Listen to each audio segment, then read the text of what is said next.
We need fucking bullies. Shit, that's how Trump became president. That's exactly what happened. We got rid of bullies, a real bully showed up, and nobody knew how to handle it. The cast of The Apprentice is running the world. Trump, the daughter, Omarosa, they run the world, man. Yo, man, this shit is crazy.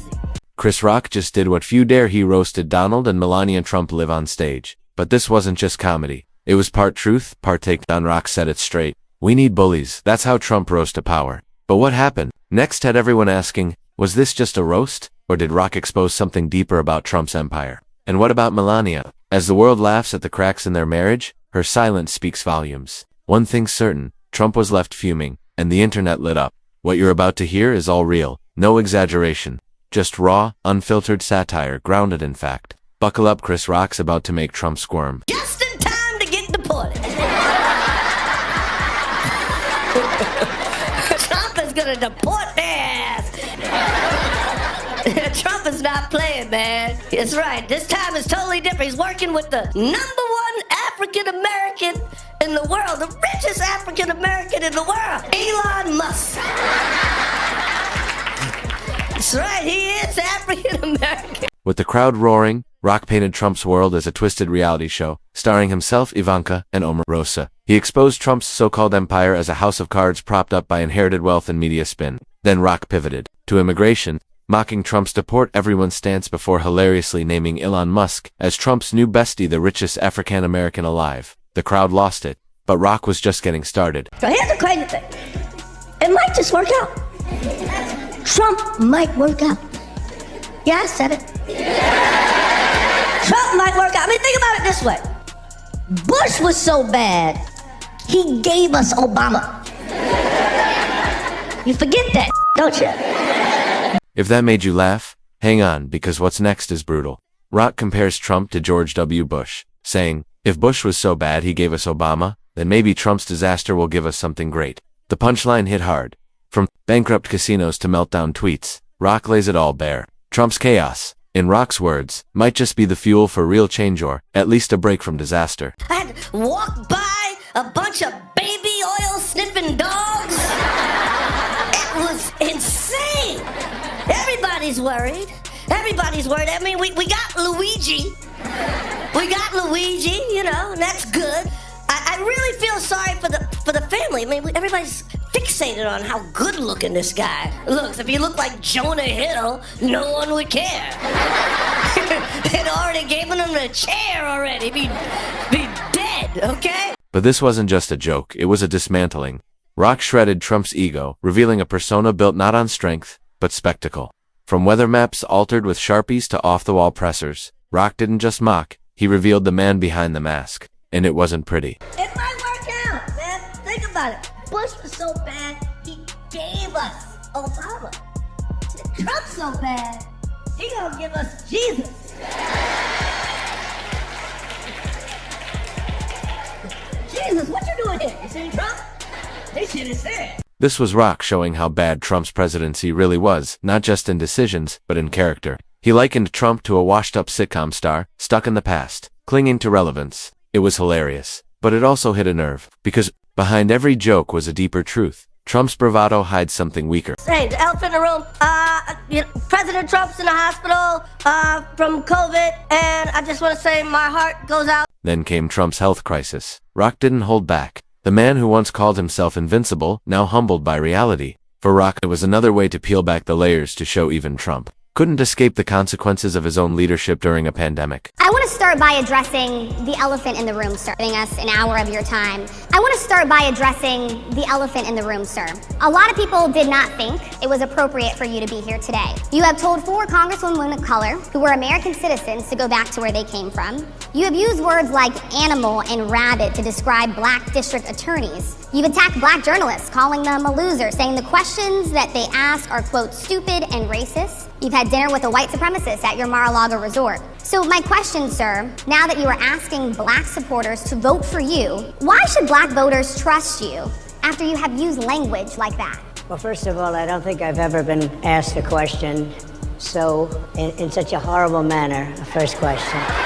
You don't even say hello. And what does Trump do when challenged? He sidesteps, plays the victim, attacks the question. Just like in Rock's roast when cornered, Trump never answers. He deflects. But this time, the truth was louder than the deflection. The big thing, Trump, man, Trump, man. Trump had a good year, man. Trump survived an assassination attempt. Won the presidency again by winning the popular vote. Was just named Time Man of the Year. You know? It could happen to a nicer guy. Rock mocked Trump's media wins popular vote claims, Times Man of the Year, and other fantasy trophies. But it wasn't about the absurdity of these so-called victories. It was about how hollow they are. From Sharpies to social media meltdowns, the shine starts to fade. I mean, there should be some rules to being the president. You know, you realize there's more rules to a game show than running for president? Like Donald Trump left a game show to run for president because it was easier. That's right. There's rules to be on Jeopardy. You can't just jump on Jeopardy. You can't throw your son on Jeopardy. Or your son-in-law. Steve Harvey can't put his family on Family Feud. So what now? Are we still buying the act? Or ready to face the truth? Rock hits home. Trump left The Apprentice because TV rules were too tight. Politics. That was the real Wild West. No rules. No limits. And Rock's roast exposes just how dangerous that mindset is. Now, hey, one thing we can say about Trump, he got the most energy of any 75-year-old person on the face of the earth. Even Mick Jagger's like, slow down, Donald.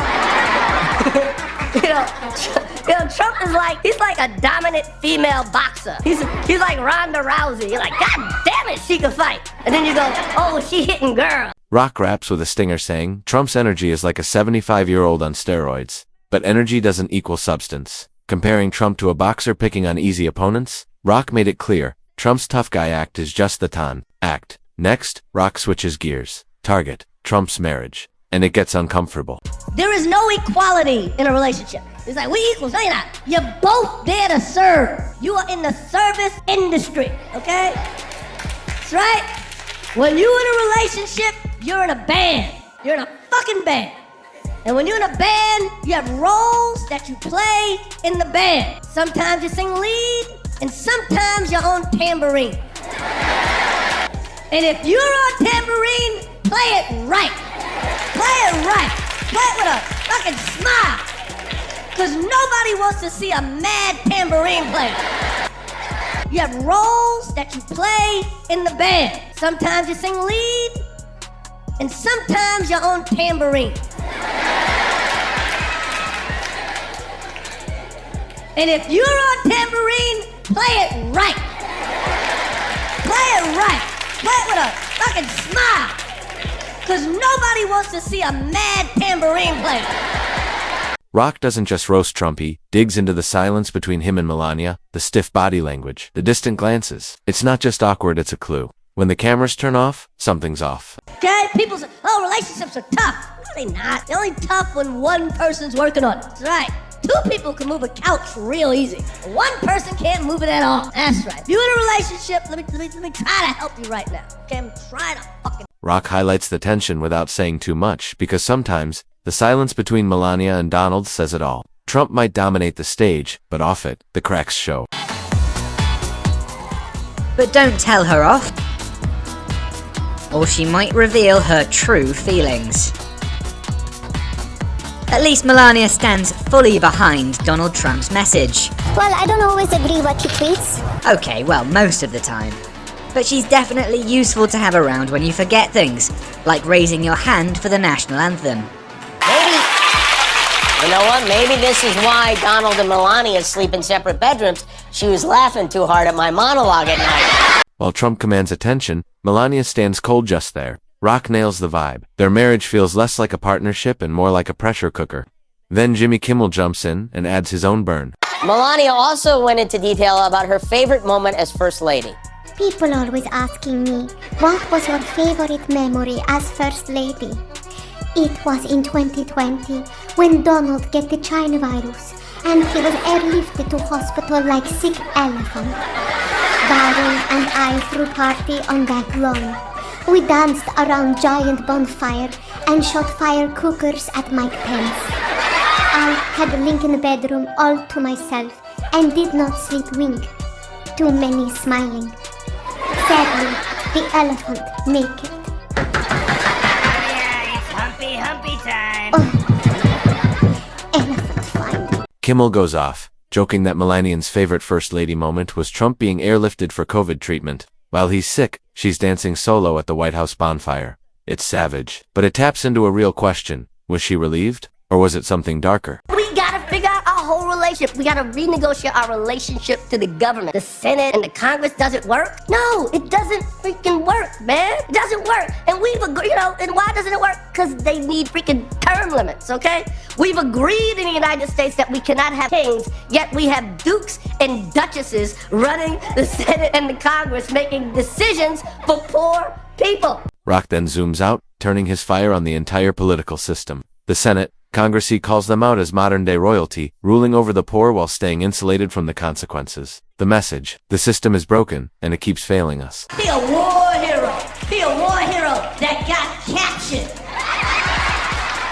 I don't want to vote for nobody that got captured. I want to vote for that got away. Trump, who rarely, if ever, apologizes for anything, sounded like he's softening a little on McCain. And certainly if there was a misunderstanding, I would totally take that back. But hopefully I said it correctly. On the Kelly file, McCain's daughter Megan couldn't be angrier. My father has been in public office since before I was born, and this is one of the grossest, most disgusting comments I've ever heard, which is really saying something. I'm 30 years old. And it's because it's not just an attack on my father. And Rock doesn't let Trump slide on his infamous John McCain comments. Even with a weak apology, the damage was done. Meghan McCain hit back, and the fallout was fierce. Rock's tone shifts, no longer funny, just raw truth. Oh, he's serious. Trump is not playing. He got Elon. They gonna put him in a rocket ship. We call it Space Max. Oh, yeah. J-Lo's gonna marry Ben again just so she can stay in the country. To be the president of the United States, all you have to be is 35 and born in the United States. So, if anybody can be the president, then anybody can be the president, man. From SpaceX jokes to a warning that anyone can become president, Rock uses humor to ask real questions about leadership. It's no longer just a roast. It's an autopsy of Trump's rise and of a system that let it happen. When did white men become victims? White men actually think they lose in the country. To who? It ain't us. When's the last time you got on a black cruise ship? As Rock closes, he moves beyond Trump, turning the spotlight on all of us. The system created Trump, and it can do it again. This roast wasn't just for laughs. It was a warning, a sharp satirical mirror reflecting a harsh political reality. Rock's roast wasn't just about jokes, it was a blistering critique of Donald Trump, his presidency, and the system that allowed it. From mocking Trump's antics to exposing the tension with Melania, Rock used humor to cut deep. But the message lingers. We need to question who we elevate as leaders, and why. This video reflects public satire and commentary from Chris Rock, based on real events and widely circulated media. It complies with YouTube's community guidelines and fair use policy for commentary and public discourse. If this gave you something to think about, hit subscribe. Thanks for watching.